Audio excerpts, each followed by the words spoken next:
Keluaran pasal 20 ayat 1-17. Ke-10 firman. Lalu Allah mengucapkan segala firman ini, Akulah Tuhan Allahmu yang membawa engkau keluar dari tanah Mesir, dari tempat perbudakan. Jangan ada padamu Allah lain di hadapanku. Jangan membuat bagimu patung yang menyerupai apapun yang ada di langit di atas, atau yang ada di bumi di bawah, atau yang ada di dalam air di bawah bumi. Jangan sujud menyembah kepadanya, atau beribadah kepadanya.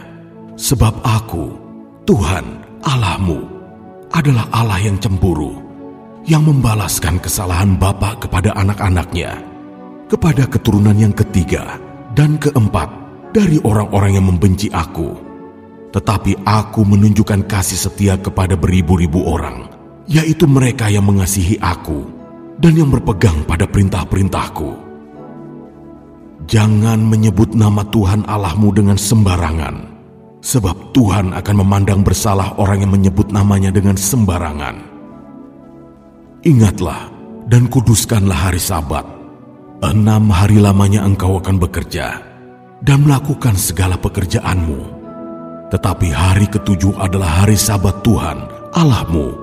Maka jangan melakukan sesuatu pekerjaan, engkau atau anakmu laki-laki, atau anakmu perempuan, atau hambamu laki-laki, atau hambamu perempuan, atau hewanmu, atau orang asing yang di tempat kediamanmu.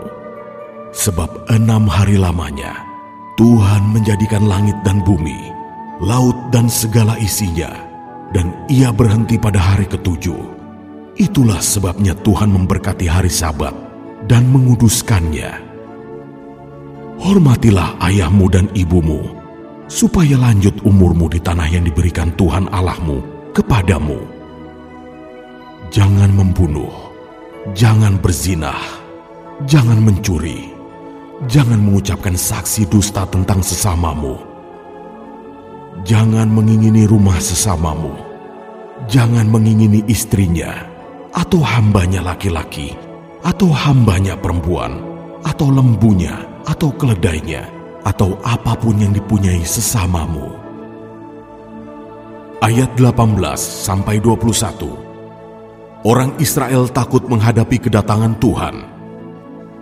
Seluruh bangsa itu menyaksikan guruh mengguntur, kilat sabung menyabung, sangkakala berbunyi dan gunung berasap.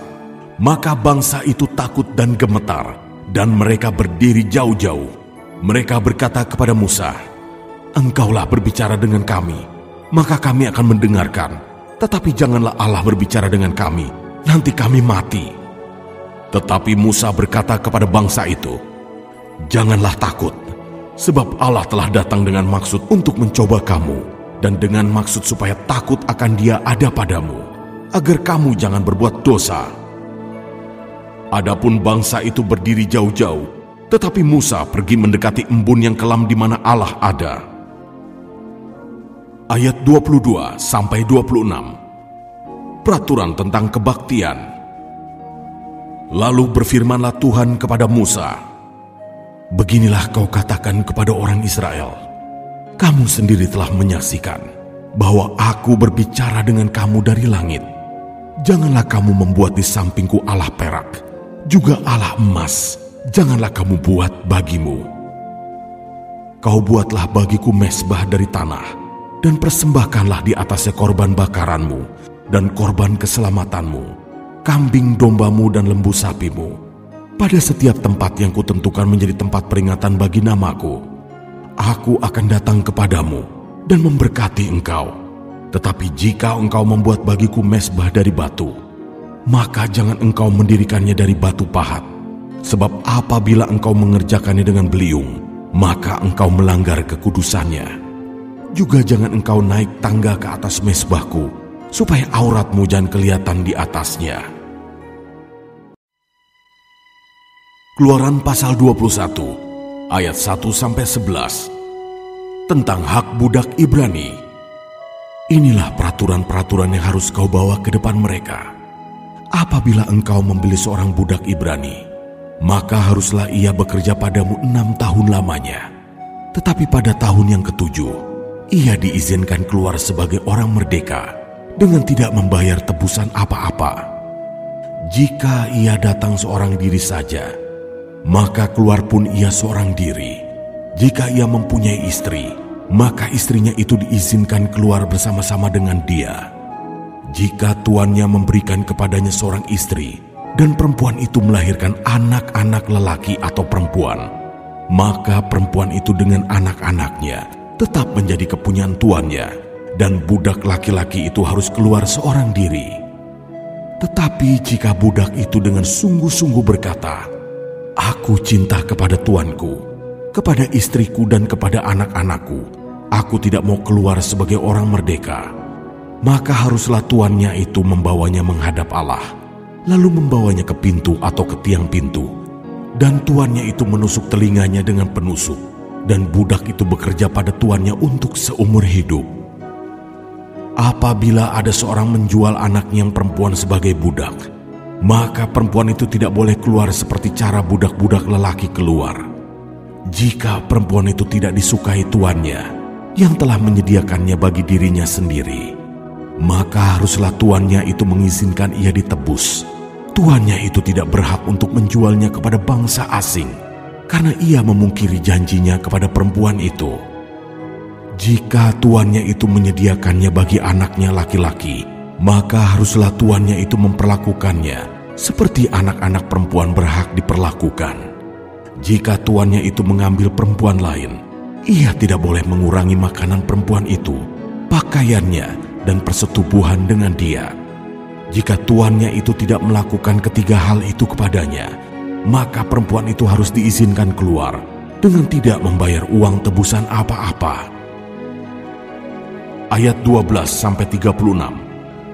Peraturan tentang jaminan nyawa sesama manusia. Siapa yang memukul seseorang sehingga mati, pastilah ia dihukum mati. Tetapi jika pembunuhan itu tidak disengaja, melainkan tangannya ditentukan Allah melakukan itu, maka aku akan menunjukkan bagimu suatu tempat kemana ia dapat lari. Tetapi apabila seorang berlaku angkara terhadap sesamanya, hingga ia membunuhnya dengan tipu daya, maka engkau harus mengambil orang itu dari mezbahku, supaya ia mati dibunuh. Siapa yang memukul ayahnya atau ibunya, pastilah ia dihukum mati. Siapa yang menculik seorang manusia, baik ia telah menjualnya, baik orang itu masih terdapat padanya, ia pasti dihukum mati.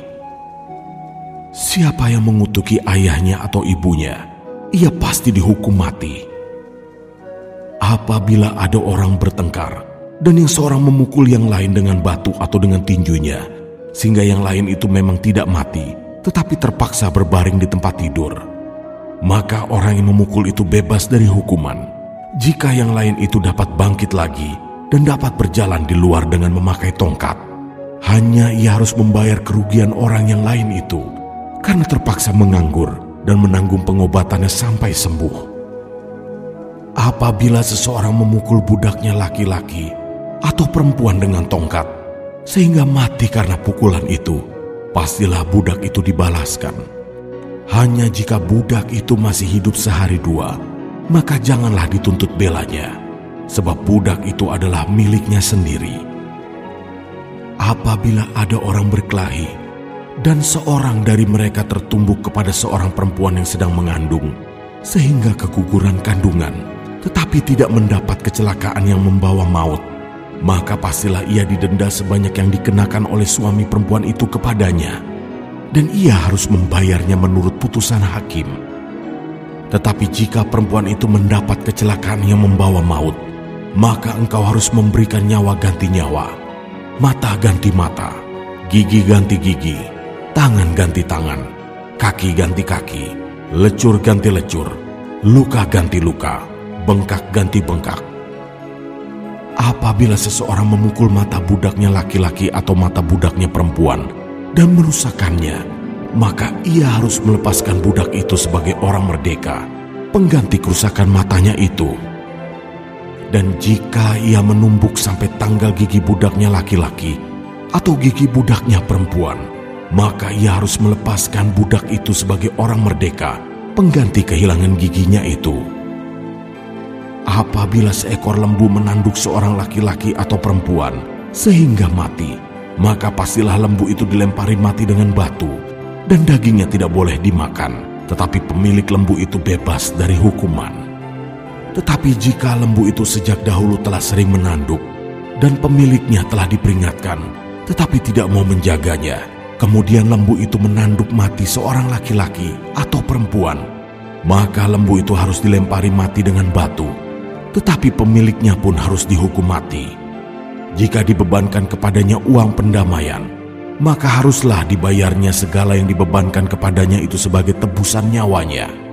Kalau ditanduknya seorang anak laki-laki atau perempuan, maka pemiliknya harus diperlakukan menurut peraturan itu juga. Tetapi jika lembu itu menanduk seorang budak laki-laki atau perempuan, maka pemiliknya harus membayar 30 shikal perak kepada tuan budak itu, dan lembu itu harus dilempari mati dengan batu. Apabila seseorang membuka sumur, atau apabila seseorang menggali sumur dengan tidak menutupnya, dan seekor lembu atau keledai jatuh ke dalamnya, maka pemilik sumur itu harus membayar ganti kerugian. Ia harus mengganti harga binatang itu dengan uang kepada pemiliknya, tetapi binatang yang mati itu menjadi kepunyaannya. Apabila lembu seseorang menanduk lembu orang lain sehingga mati, maka lembu yang hidup itu harus dijual, uangnya dibagi, dan binatang yang mati itu pun harus dibagi juga. Tetapi jikalau lembu itu terkenal telah sering menanduk sejak dahulu, dan walaupun demikian pemiliknya tidak mau menjaganya, maka ia harus membayar ganti kerugian sepenuhnya. Lembu ganti lembu, tetapi binatang yang mati itu menjadi kepunyaannya.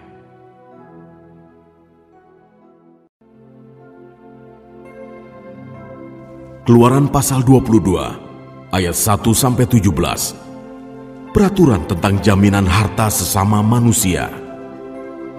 Apabila seseorang mencuri seekor lembu atau seekor domba dan membantainya atau menjualnya, maka ia harus membayar gantinya, yakni 5 ekor lembu ganti lembu itu, dan 4 ekor domba ganti domba itu. Jika seorang pencuri kedapatan waktu membongkar, dan ia dipukul orang sehingga mati, maka si pemukul tidak berhutang darah. Tetapi jika pembunuhan itu terjadi setelah matahari terbit, maka ia berhutang darah. Pencuri itu harus membayar ganti kerugian sepenuhnya.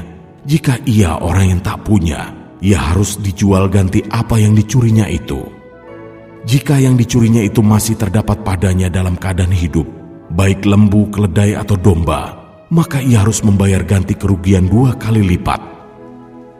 Apabila seseorang mengembalakan ternaknya di ladangnya atau di kebun anggurnya, dan ternak itu dibiarkannya berjalan lepas sehingga makan habis ladang orang lain, maka ia harus memberikan hasil yang terbaik dari ladangnya sendiri atau hasil yang terbaik dari kebun anggurnya sebagai ganti kerugian.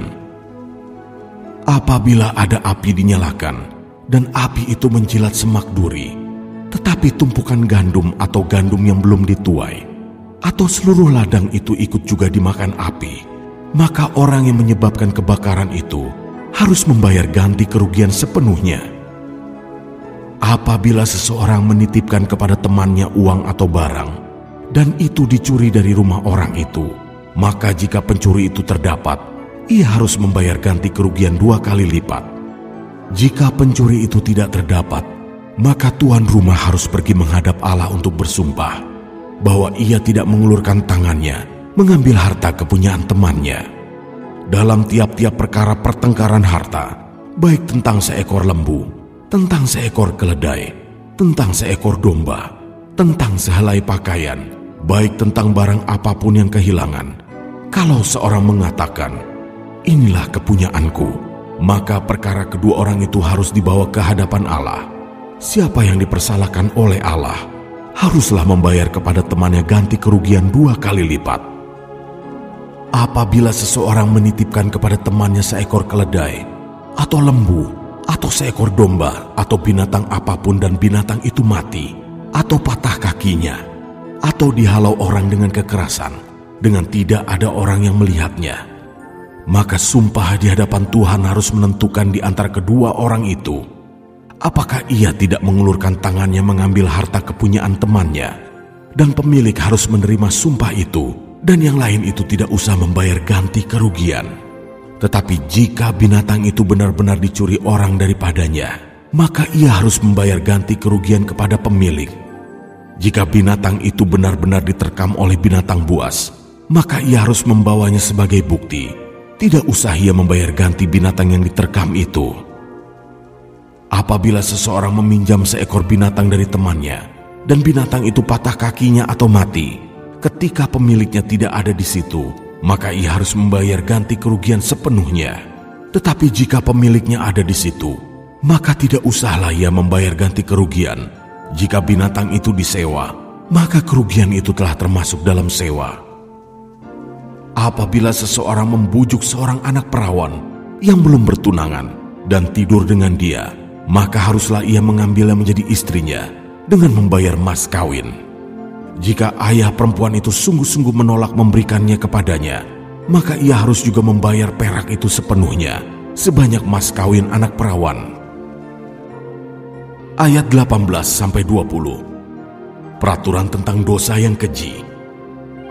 Seorang ahli sihir perempuan janganlah engkau biarkan hidup. Siapapun yang tidur dengan seekor binatang, pastilah ia dihukum mati. Siapa yang mempersembahkan korban kepada Allah kecuali kepada Tuhan sendiri, haruslah ia ditumpas.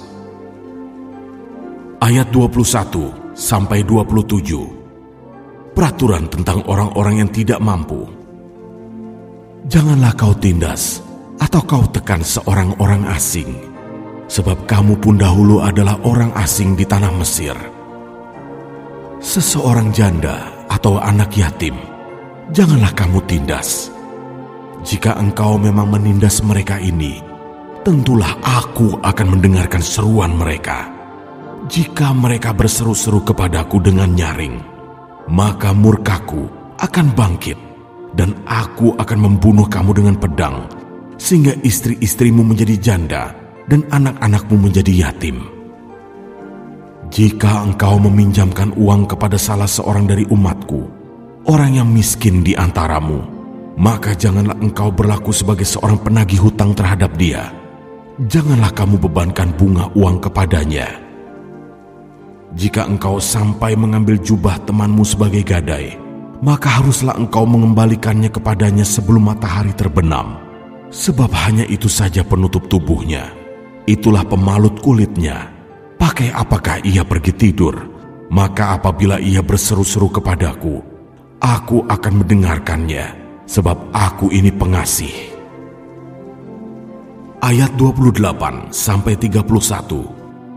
Berbagai-bagai peraturan. Janganlah engkau mengutuki Allah, dan janganlah engkau menyumpahi seorang pemuka di tengah-tengah bangsamu. Janganlah lalai mempersembahkan hasil gandummu dan hasil anggurmu.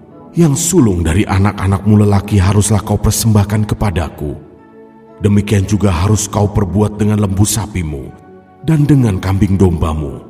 7 hari lamanya, anak-anak binatang itu harus tinggal pada induknya. Tetapi pada hari yang ke-8, haruslah kau persembahkan binatang-binatang itu kepadaku. Haruslah kamu menjadi orang-orang kudus bagiku.